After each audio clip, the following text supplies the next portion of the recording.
acerca de un joven emprendedor. Se ha hecho viral en redes sociales y también hoy lo vamos a conocer porque queremos saber más acerca de su emprendimiento. Unos deliciosos frappuccinos y capuchinos, que él los vende acá por la zona sur de la ciudad, por inmediaciones del mercado Yun.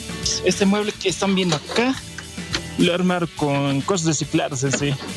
Esas han sido partes de escritorio, parte de mi trabajo antiguo de ayudante de albañil que me ha regalado una pillita y todo eso lo he pintado. En sí, con mi propia creatividad me he hecho un mueble improvisado para poder vender mis productos capuchinos, lo que ven.